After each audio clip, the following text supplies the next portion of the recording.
Reka Cipta tingkatan 4, bab 4, pengenalpastian masalah. Bahagian 2, kaedah kajian. Yang pertama, kaedah kajian soal selidik. Soal selidik adalah satu kajian yang menggunakan sesoalan bagi tujuan mendapatkan data atau maklumat daripada responden. Maklum balas responden digunakan bagi tujuan untuk memahami lebih terperinci masalah yang perlu diselesaikan. Langkah kerja soal selidik. Yang pertama, menyediakan borang soal selidik. Kedua, menentukan sampel dan bilangan. Ketiga, mengedarkan dan mengukur semula borang soal selidik. Keempat, menganalisis maklum balas responden. Kelima, merumus dan melaporkan data. Kaedah kajian yang kedua adalah temu bual.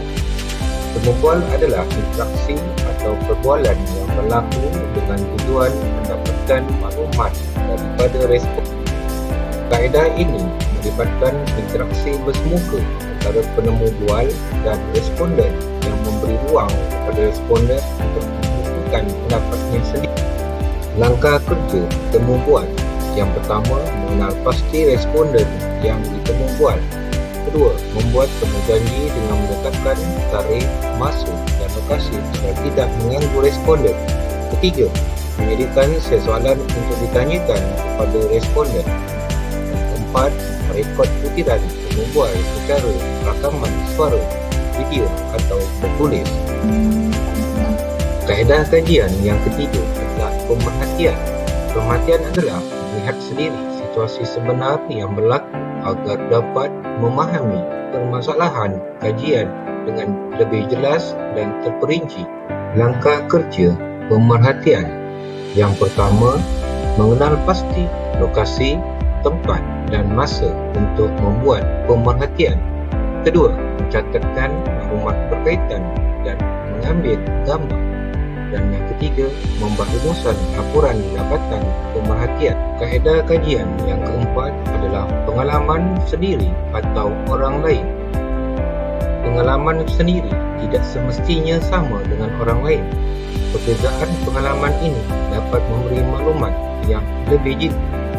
Langkah kerja pengalaman sendiri atau orang lain. Yang pertama, mengenal pasti pengalaman sendiri atau orang lain yang berkaitan permasalahan yang dikaji. Kedua, mencatat maklumat berkaitan pengalaman iaitu tarikh, masa, lokasi dan situasi yang dialami.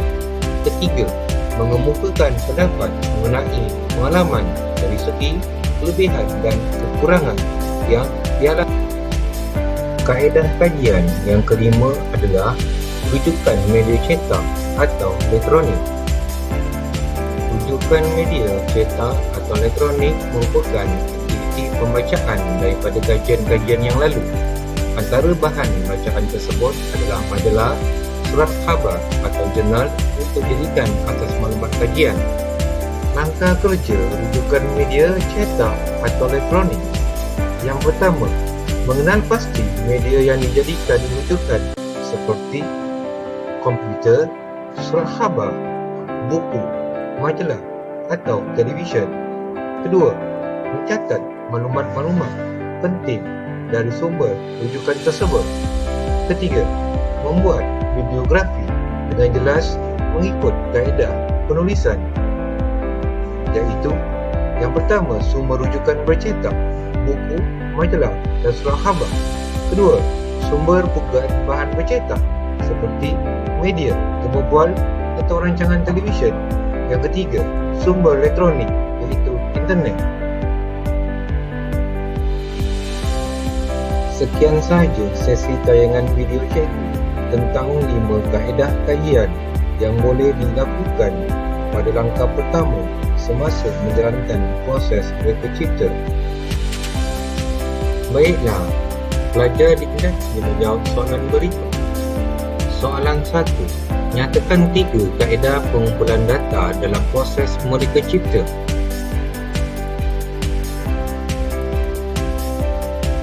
Soalan kedua.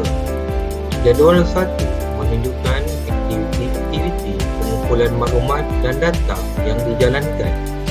Nyatakan kaedah pengumpulan data yang betul mengikut aktiviti pada ruang jawapan.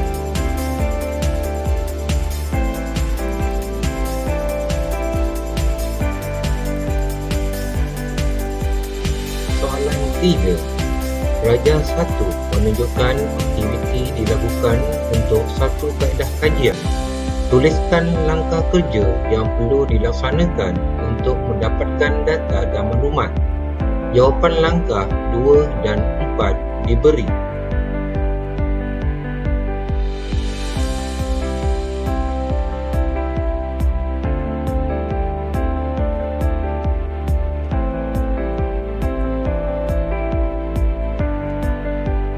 Soalan terakhir. Raja 2 menunjukkan langkah mengumpul data dengan kaedah pemerhatian. Lengkapkan Raja 2 mengikut urutan yang betul pada ruang yang disediakan.